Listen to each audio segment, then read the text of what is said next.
What are the last two items that you get when you walk out of the house?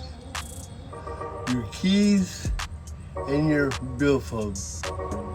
If you lose them two things, that messes up your whole day. If you can't find your keys, you can't do anything. You can't drive your car. You can't get anywhere because it takes the keys to do anything that we have to do that day. Same way with prayer. If you walk out the door without praying, you have messed up your day, because it takes prayer to get through the day's activities. God bless you and have a wonderful day.